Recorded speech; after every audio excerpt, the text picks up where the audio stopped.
इसमें आज हमारे मुख्य वक्ता श्री प्रकाश शुक्ल जी हैं। उनके बारे में मैंने भी और डॉक्टर आनंद शुक्ला जी ने भी बता दिया है। आज इस कार्यक्रम के मुख्य वक्ता श्री प्रकाश शुक्ल जी से मैं आग्रह करूंगा कि आज इस मौके पर अपनी बात रखें। श्री प्रकाश शुक्ल जी।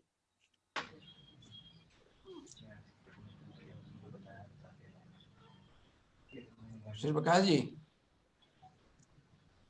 जी अभी तक आवाज आ रही है? हो गया हो गया।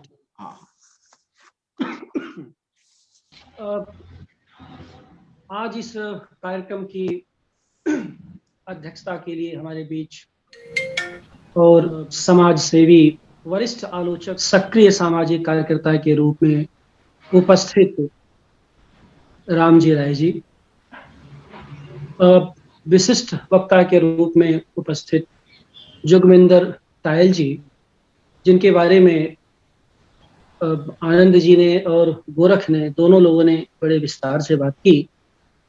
यह बात सही है कि यह जो उत्तर प्रदेश प्रगतिशील लेखक संघ का यह जो आयोजन है, जो वेबिनार है, यह आज इस कारण से विशिष्ट हो रहा है कि तायल जी हम लोगों के साथ जुड़े हुए हैं, जिनके बारे में धूमिल समग्र की प्रस्तावना में ही स्पष्ट रूप से और बड़े सम्मान से उसके संपादक रत्न शंकर पांडे, जो धूमिल के बेटे हैं, उन्होंने लिखा है कि मई 1962 की पत्रिका बासंती में धूमिल की पहली कविता जो फाल्गुन प्रकाशित हुई थी, उसकी तारीफ करने वाले सबसे पहले व्यक्ति तायल जी थे। इस कारण से मैं तो धूमिल को नहीं देखा था, हम में से मैंने, उमेश ने, आनंद ने, गोरख ने, जो बात के लोग हैं, इन लोगों ने धूमिल को नहीं ही देखा था, लेकिन तायल जी के माध्यम से हम धूमिल के उस पूरे परिवेश से सहज ही जुड़ पा रहे हैं, जिसके बीच रह करके और जिन संबंधों को रह करके, इन संबंधों के बीच रह करके धूमिल ने अपना कवि कर्म किया और एक तरह का काव्य बोध अर्जित किया।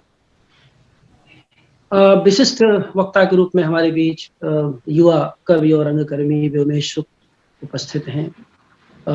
भाई गोरख पांडे, आनंद शुक्ल, और इसके साथ जुड़े हुए यहाँ पर जो लोग भी हैं, मैं सबका अभिवादन करता हूँ और सबको अपना अभिवादन प्रेषित करता हूँ।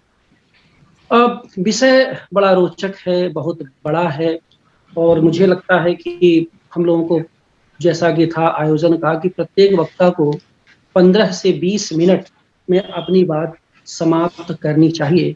तो मैं उस समय सीमा के भीतर अधिकतम 20 मिनट में अपनी बात समाप्त करने की कोशिश करूंगा। चूंकि धूमिल पर बहुत कुछ कहा जा सकता है और बहुत, लेकिन मैं कुछ बातें रखना चाहता हूं समय के सवाल के संदर्भ में। असल में जब हम इस पर बात कर रहे हैं आज अपने समय के, तो कुछ जो समय के प्रश्न हैं वो बहुत ही मुखर रूप से हमारे सामने उपस्थित है।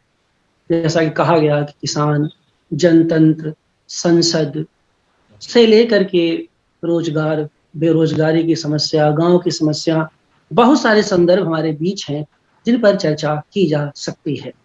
लेकिन इन पर एक एक पर चर्चा करने का मतलब ये होगा कि बहुत विस्तार लगेगा, बहुत समय लगेगा। इसके बाद तो और वक्ता भी होंगे जो इन पक्षों को अपने तरीके से उद्घाटन करेंगे।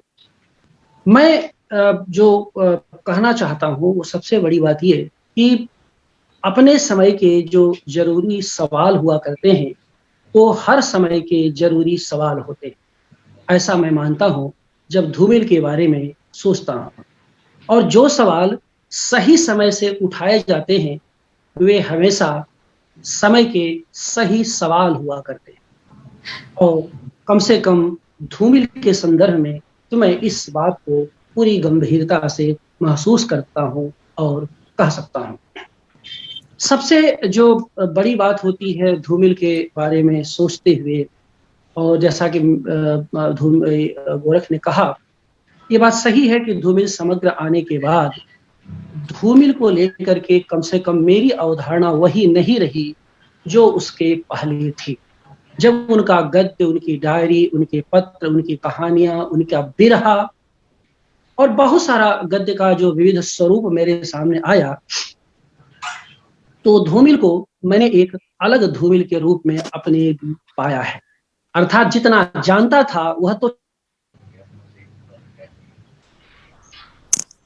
ठीक ही जानता था, लेकिन उसमें धूमिल कुछ जोड़ता है हमारी सोच में भी, हमारी संवेदना में।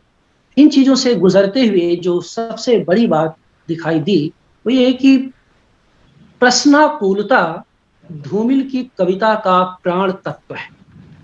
यानी उतना बेचैन मानस, कभी कभी लगता है कि किस तरह से अपने समय के संतरास, बेचैनी और समय के इतने सारे प्रश्नों से वह अकेले जूझ रहा था, क्योंकि कवि के रूप में उसे अकेले ही जूझना था।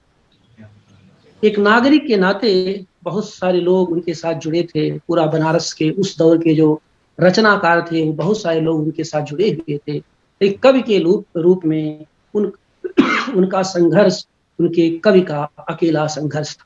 तो इतनी जो प्रश्नाकुलता थी उसके साथ धूमिल अपने रचनाकार में सक्रिय थे, और धूमिल हर उस चीज को संदेह के नजरिए से देखते हैं जो सही आदमी के खिलाफ जाती है।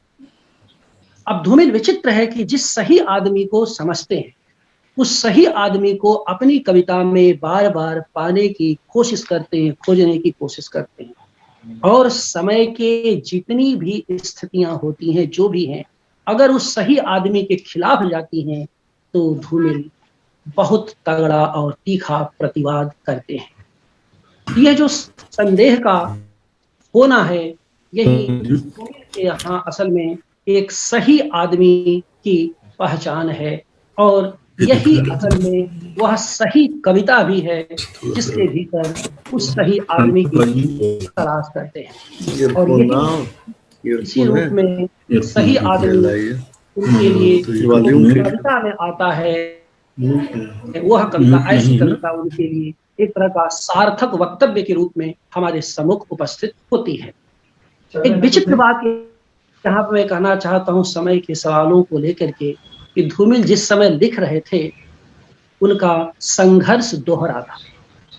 क्या था? एक तरफ उनको अपने समकालीनों के बीच कविता की परंपरा के भीतर से अलग होना, दोहरा संघर्ष था। जो उनके समकालीन थे, जो समकालीन साहित्य के वाद थे, मतवाद थे, तमाम तरह के मतांतर थे, छायावाद से लेकर के कविता तक, उस तमाम तरह के वादग्रस्त समकालीनता के भीतर धूमिल को एक अलग राह पकड़नी थी। एक चुनौती उनके सामने यह थी, और दूसरी चुनौती ये थी कि अपने समय को किस तरह से वो नए तरीके से देखें। जो समय के मुहावरे हैं, जो समय की सामाजिकता है, उसका जो सांस्कृतिक स्वरूप है, उसको धूमिल किस रूप में देखें। ये जो दोनों स्थितियां धूमिल के सामने आती हैं, निश्चित रूप से धूमिल इन दोनों मोर्चे पर लगातार संघर्ष करते हैं। इसलिए अगर आप देखें, हम लोग उसको पूरे पढ़ें, तो ये अंदाज लगता है कि उन्होंने कविता की परंपरा के भीतर जहां एक तरफ कवियों को प्रश्नांकित किया है, वहीं दूसरी तरफ समय के मूल प्रश्न जैसे आजादी, जनतंत्र, संसद, इन सब को नए सिरे से प्रश्नांकित भी किया है। अर्थात कविता के भीतर भी कविता को प्रश्नांकित कर रहे हैं, और अपने समय और समाज के भीतर उसकी स्थितियों को भी धूमिल लगातार प्रश्नांकित कर रहे हैं। ये जो दोहरा संघर्ष था, उसमें धूमिल को कई बार अकेले होने की स्थिति तक पहुंचना था, और कई बार ऐसा लगता है कि धूमिल झुझला रहे हैं और अकेले होने की विडंबना, उसकी त्रासदी को भी भुगतने के लिए अपने को तैयार कर रहे हैं। अब यह जो स्वरूप था, इसमें जैसा मैंने कहा कि ये जो सबसे बड़ी बात ये होती है कि जब नई परंपरा की बात की स्थितियां आती हैं, कैसे नई परंपरा को धूमिल समझते हैं। एक बात मैंने उनको पढ़ते समय इधर देखी कि देवत्व की अवधारणा से धूमिल बहुत भड़कते हैं। जहां भी देवत्व की स्थिति आती है धूमिल उसे पसंद नहीं करते। क्यों?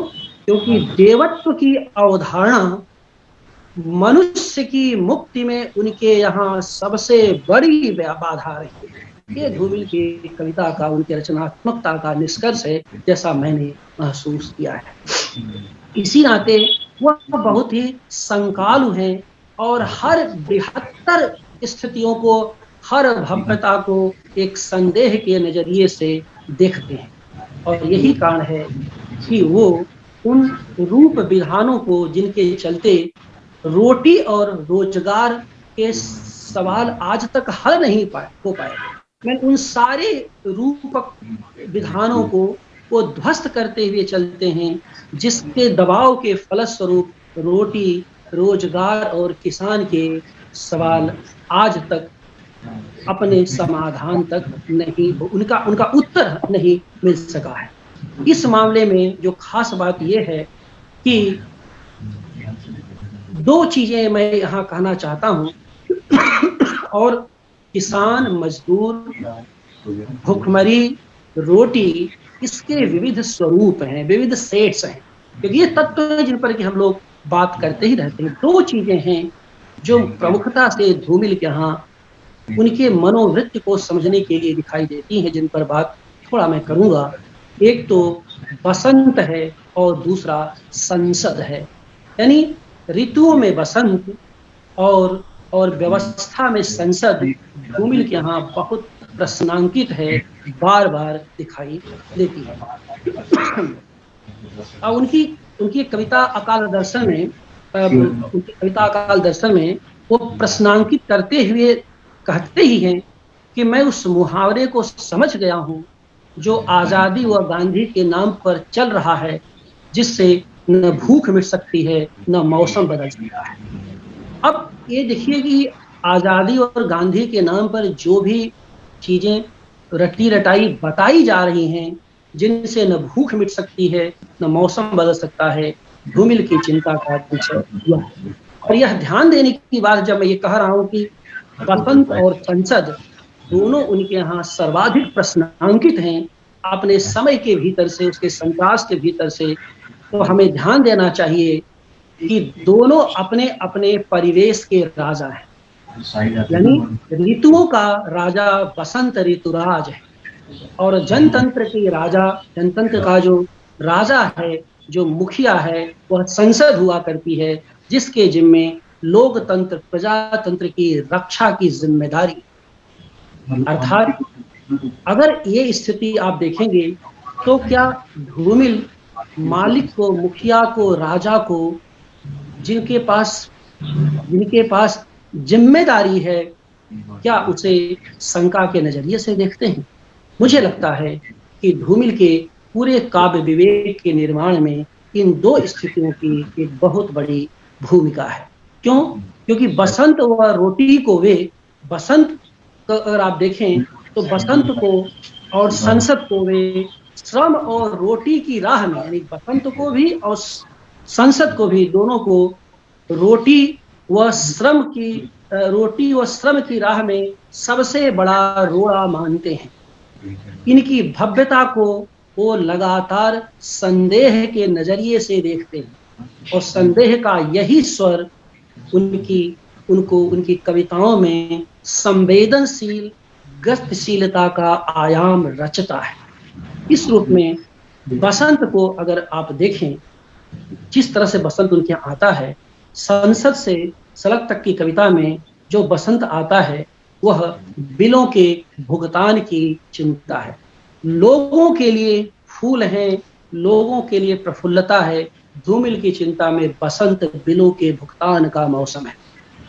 अर्थात होगा वही जो रोजमर्रा के, यानी बसंत रोजमर्रा के जीवन को अपदस्थ करके आता है और रोजमर्रा के जीवन संघर्षों को अपदस्थ करके जो भी आता है, धूमिल को वह अच्छा नहीं लगता। इसी नाते वे लिखते हैं कि सौंदर्य में स्वाद के न मिलने का आधार ही बसंत है। अब सौंदर्य और स्वाद दोनों को धूमिल एक साथ साधने की कोशिश करते हैं, और जो विधान है, प्राकृतिक विधान है, जो जीवन है, उसमें तलाशने की कोशिश करते हैं। लेकिन सौंदर्य है, लेकिन उसमें स्वाद नहीं है। इस कारण से धूमिल का बसंत एक अलग नजरिए से दिखाई देता है। इसी तरह से मकान नामक कविता में बसंत को एक तरह की साजिश मानते हैं। तो कहना क्या यहाँ पर है, मैं कहना चाहता हूँ कि सौंदर्य की तुलना में स्वाद को महत्व देने वाले धूमिल एक मूल्यवान रचनाकार हैं। अब आप देखिए पूरा के पूरा जो मानस कैसे बदल रहा है। सौंदर्य के बरक्स स्वाद की प्रतिष्ठा करने वाले धूमिल अपने पीढ़ी के सर्वाधिक महत्वपूर्ण रचनाकारों में हैं, और ऐसा करने वाला कभी ही बसंत की किलकते जाने से अधिक बसंत के कसकते जाने को देखता है।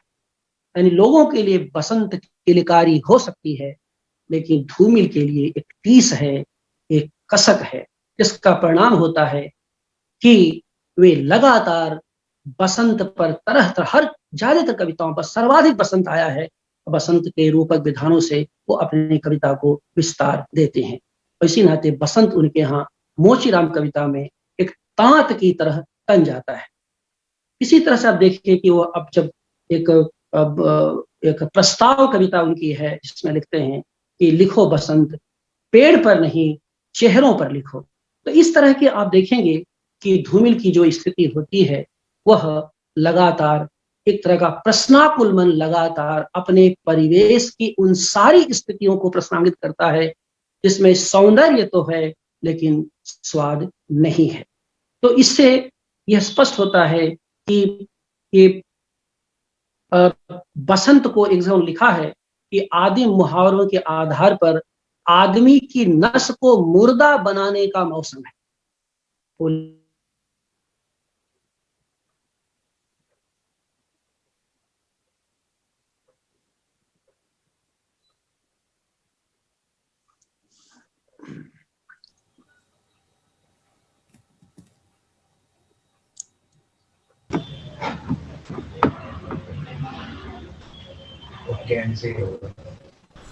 उनकी तरफ से हो कुछ नेट की प्रॉब्लम है प्रकाश जी के यहाँ है क्या? जी जी हाँ, नेट की प्रॉब्लम है, दिक्कत हुई, डिस्कनेक्ट हो गए। हाँ, श्री प्रकाश जी का कुछ नेट की नेटवर्क की प्रॉब्लम हुई। हाँ, आ गया जुड़ गए चलिए हाँ, शुरू करिए सर, शुरू करिए। हाँ, कनेक्ट हो गए। आइए, स्वागत है। हाँ, तो अच्छा, संजय भी दिख गए। हाँ, तो ये जो आदि मुहावरे हैं, इस तरह के जो आदि मुहावरे हैं, उन चीज को, उस स्थितियों को धूमिल लगातार एक तरह का प्रश्नांकित करने की कोशिश करते हैं। इसी तरह से अगर आप देखें कि संसद है, अब देखिए और बसंत और संसद दो स्थितियों से धूमिल की राजनीतिक चेतना का निर्माण भी होता है। यानी उनकी कविता की जो राजनीति है, या कविता में राजनीति को जिस तरह से पकड़ने की कोशिश करते हैं, उसमें इन दो स्थितियों की बहुत बड़ी भूमिका होती है। संसद जिसे लोकतंत्र के रक्षक के रूप में आजाद भारत में होना था, उसे भी धूमिल शंका की नजर से देखते हैं, और इसे भी वे भाषा के भीतर से ही देखते हैं। जो सड़क पर कुछ और होती है और संसद में भीतर कुछ और होती, यानी जो सड़क पर कुछ, संसद एक ऐसी भाषा है जो सड़क पर बाहर कुछ और होती है और भीतर कुछ और होती है। धूमिल इसी तिकड़मी संसदीय भाषा को ध्वस्त करते हैं, क्योंकि वे जानते हैं कि नेताओं द्वारा आश्वासन का पूरा खेल भाषा और भय के माध्यम से ही रचा जाता है। जहां भाषा साथ नहीं देती, वहां पर भय को अपनाया जाता है।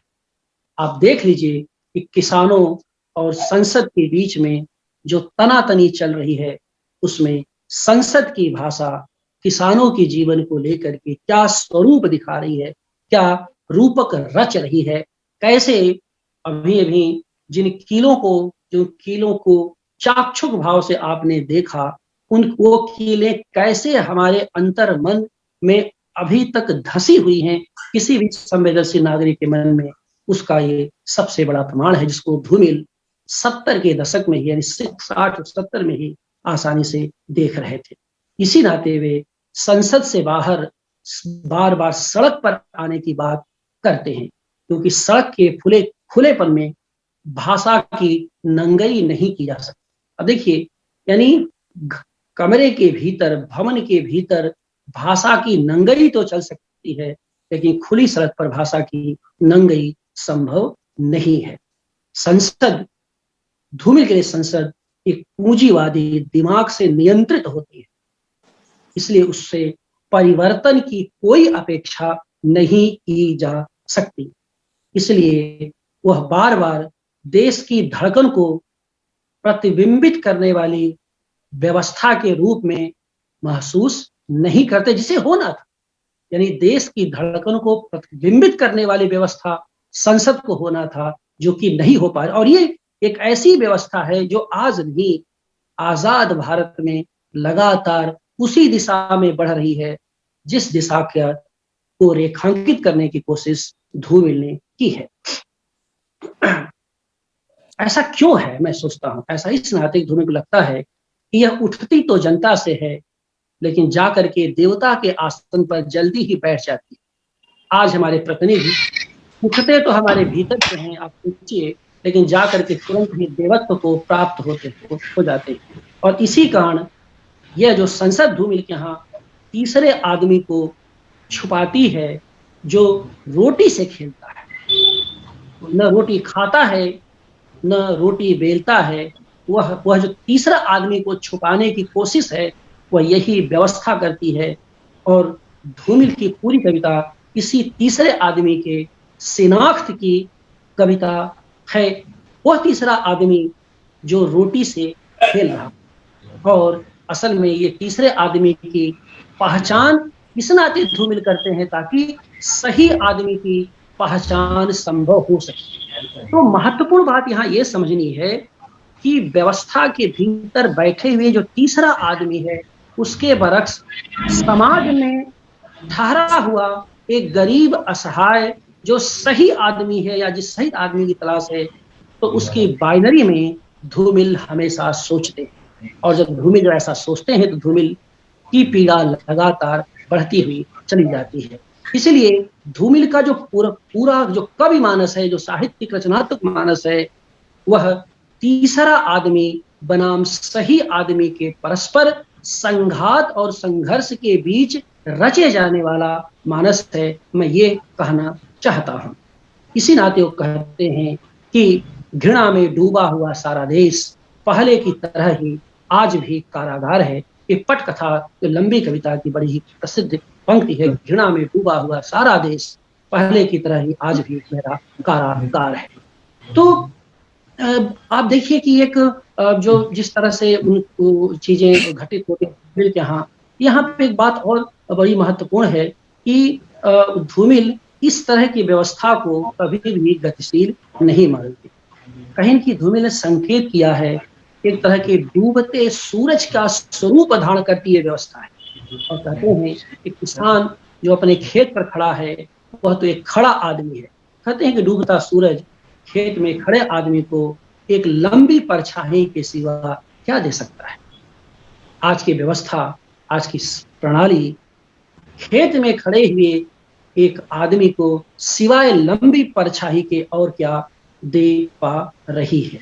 तो ये जो चीजें हैं, ये जो इस तरह से मूल्यवान जो चीजें हैं, उन पर अब इससे जुड़े हुए किसान हैं, जनता है, रोटी है, जिन संदर्भों को मैं अब अलग अलग तरीके से नहीं ले रहा हूँ, तो आगे के वक्ता अपनी बात करेंगे। और वैसे भी मैं इस पर विस्तार से कल इसी मुद्दे पर, किसान जीवन पर, कल एक लंबा व्याख्यान भी दे चुका हूं, इसलिए उन चीजों को मैं अदरवाइज भी नहीं करूंगा।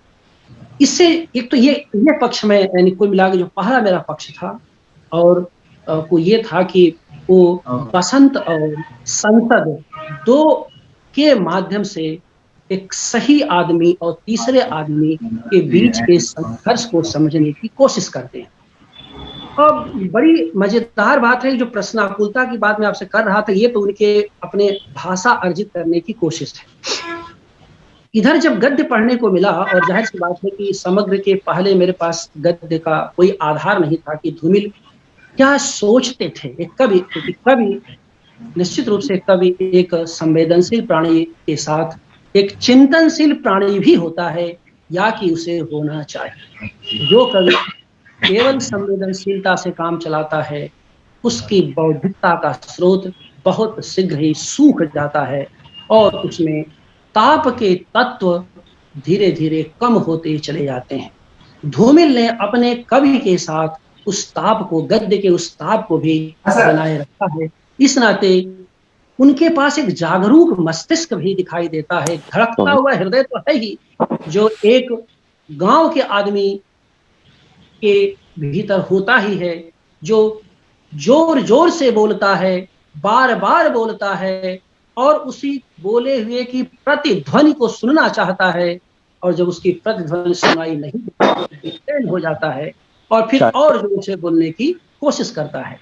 तो कहना चाहता है कि जो दूसरी बात है कि साहित्य की परंपरा को भी धूमिल ने छोड़ा नहीं है, और धूमिल ने अपने समकालीन रचनाकारों जो उस समय सक्रिय थे, और यहाँ पर टायल जी जुड़े हुए हैं, ये इनके पास बहुत सारे संस्मरण होंगे, क्योंकि मेरे पास धूमिल का कोई संस्मरण मैंने प्रत्यक्ष, बाकी सब सुना हुआ है, बनारस में रहते हैं, बहुत सारी कथाएं उनके इर्द गिर्द हैं जिनकी जानकारी, जिनको कि यहाँ पर बताने की जरूरत नहीं है। लेकिन चूंकि टायल जी, काशीनाथ जी, बनारस के वाचस्पति जी, ये लोग उनके साथ रहे, त्रिलोचन जब नहीं रहे, केदार जब नहीं रहे, तो जो जीवित लोग हैं जो हैं, तो वो बेहतर बता सकते हैं कि धूमिल के भीतर गद्य के ताप के मुख्य स्रोत क्या थे। वो अलग मुद्दा है, लेकिन जब उनका गद्य में पढ़ा तब लगा कि साहित्य की परंपरा को धूमिल किस तरह से प्रश्नांकित करते हैं, और बड़ी बड़ी ईमानदारी से उन्हीं के भीतर अपने को स्थापित करने की भी कोशिश करते हैं। यानी ऐसा नहीं है कि जो बड़े नाम हैं, बड़े लोग हैं, उनसे बहुत डर रहे हैं धूमिल, या उनकी बड़ी चिंता वो कर रहे हैं। धूमिल बड़ी ईमानदारी से उन पर टिप्पणियां करते हुए आगे बढ़ते हैं। और जैसे इस संदर्भ में बड़ी मजेदार, मैं 2-4 टिप्पणियों का जिक्र करूंगा, खास करके जो यहाँ पर लाइव प्रोग्राम में तमाम नए साथी जुड़े हैं, देखें कि उनका गद्य किस तरह से, कैसे टिप्पणी करते हैं। मतलब जो जिसे सर्जक आलोचक की भूमिका कहते हैं, वह दिखाई देती है। पंत के बारे में कहते हैं, पंत की कविताएं प्रकृति के साथ मानसिक मैथुन की कविताएं हैं। ये पंत के बारे में टिप्पणी, उस समय के सबसे बड़े कवि माने जाने वाले। निराला, बेलाग कवि तो थे लेकिन बेलौस कवि नहीं थे, तटस्थ थे लेकिन रियायती भी थे। यानी धूमिल को तटस्थ कवि चाहिए, रियायती कवि नहीं चाहिए। ये धूमिल की मान्यताएं भी इसके भीतर दिखाई देती हैं।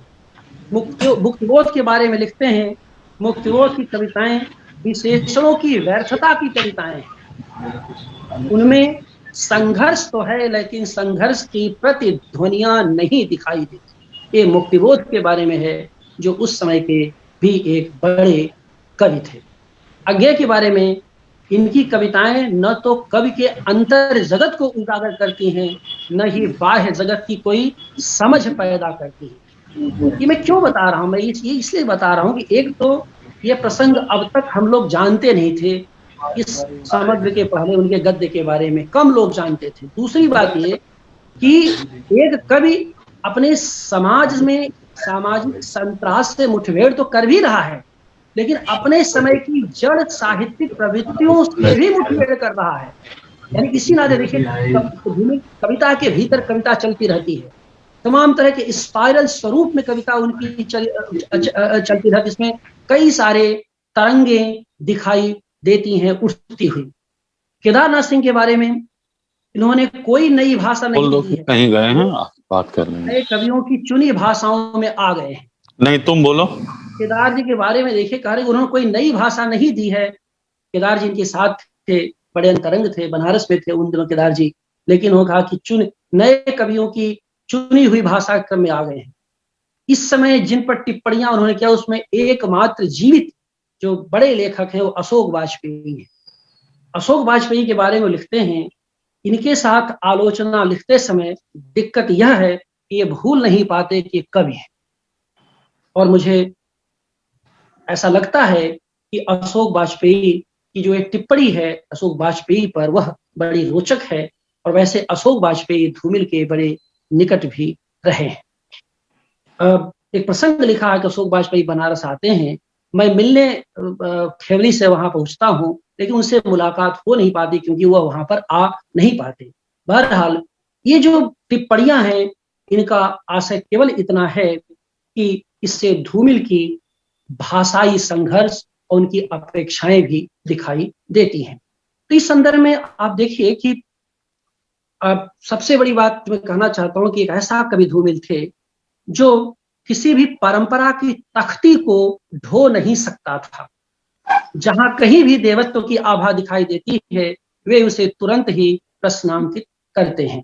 आज देखिए आजकल बड़े नामों की जो बड़े बड़े नामों को अपने दरवाजे पर तख्ती के रूप में टांगने की प्रवृत्ति दिखाई देती है, एक अनिवार्य कोशिश के रूप में दिखाई दे रही है। हमारी पीढ़ी को कम से कम धूमिल के इस काव्य बोध से सीखना चाहिए। धूमिल, मैं कहना चाहता हूं जोर देकर के, धूमिल शब्दवाहक कवि थे, भारवाहक नहीं। धूमिल शब्दवाहक कवि थे, भारवाहक नहीं। धूमिल किसी को ढो नहीं सकते थे, चाहे व्यक्ति हो, चाहे व्यवस्था हो और चाहे उसकी जड़ता हो। इसी नाते उस शब्द को तो ढोते थे, उसको खोल कर रखते थे, लेकिन इसलिए वो शब्दवाहक कवि थे, भारवाहक नहीं।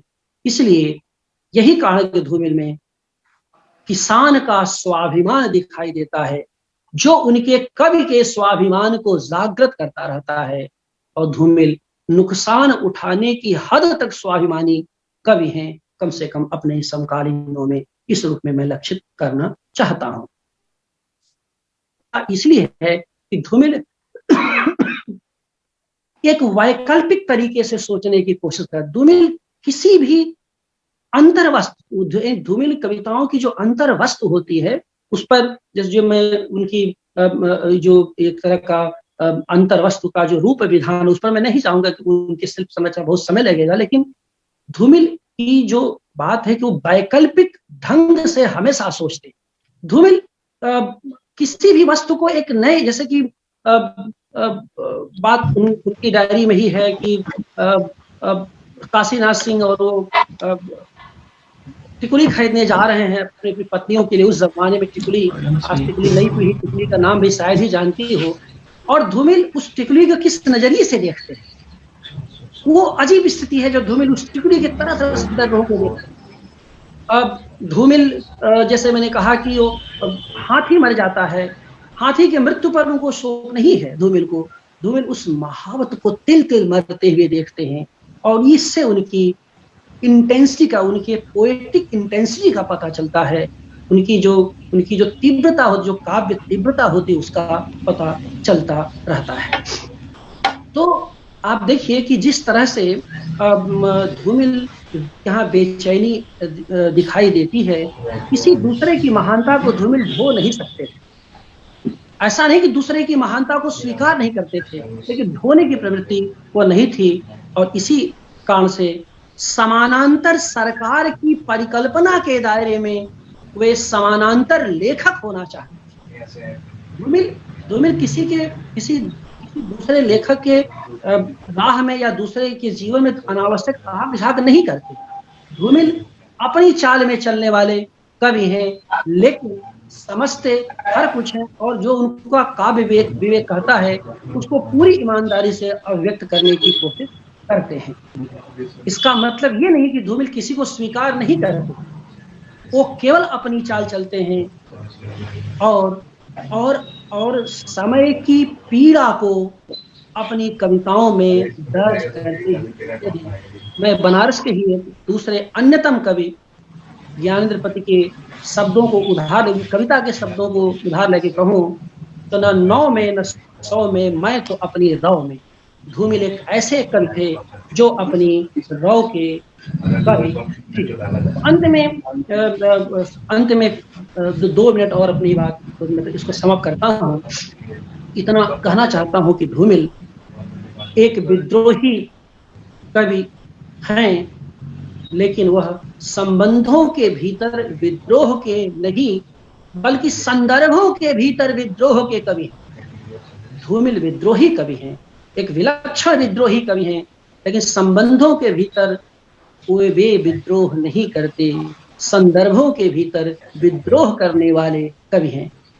आजकल जो लोग भी संबंधों में ही विद्रोहजीवी होकर क्रांति करते हैं, उन्हें समझना चाहिए कि परिवर्तन संबंध में विद्रोह से नहीं होता, बल्कि संदर्भ को सही नाम देने से होता है। धूमिल संदर्भ को सही नाम से पुकारने वाले कवियों के रूप में हमारे बीच आज भी अमर हैं। धूमिल यही करते हैं। उनके यहाँ मकान, बसंत, संसद जैसे गहरे पारंपरिक और भावनात्मक नामों को नया अर्थ दिए जाने की कोशिश होती है। यही कारण है कि धूमिल अपने कवि के बचाव के लिए कई बार खुद के खिलाफ खड़े हो जाते हैं। आप देखेंगे कि अपने कवि के बचाव के लिए वो कई बार खुद के खिलाफ खड़े हो जाते हैं। और कवि 1970 नाम की उनकी कविता है, उसका उदाहरण मैं नहीं दे रहा हूँ, उसमें ये संदर्भ आपको आसानी से मिल जाएगा, जहाँ विष्ठा का तुक निष्ठा से मिलाने वाले की अपेक्षा को नकार देते हैं। विष्ठा का तुक निष्ठा से मिलाने वाला केवल शब्द या वाक्य नहीं मित्रों, इसको समझना पड़ेगा। यह पूरी की पूरी एक मनोजगत है, मानसिक संरचना है, जहां पर विष्ठा का तुक निष्ठा से मिलाए जाने की कोशिश की जाती है। धूमिल इसको इनकारते हैं, इसको नकार देते हैं, इसको स्वीकार नहीं करते। और इसी का परिणाम है कि धूमिल में एक ऐसी साहसिकता दिखाई जाती है जिसकी वजह से वो हर ठहरे हुए को हरकत में लाने की कोशिश करते हैं। और यही धूमिल ठहरे हुए को हरकत में लाने की, हर ठहरे हुए को हरकत में लाने की धूमिल की जो कोशिश है, उसी कोशिश को मैं प्रणाम करता हूँ, उनकी स्मृति को इन्हीं पंक्तियों के साथ प्रणाम करता हूँ और उम्मीद करता हूँ कि इस वर्चुअल माध्यम से जुड़ी हुई हमारी नई पीढ़ी धूमिल समग्र को जब पढ़ेगी, कुछ और भी लाभान्वित होगी और उसका कवि विवेक और भी जागृत होगा। आपने सुना, बहुत बहुत धन्यवाद।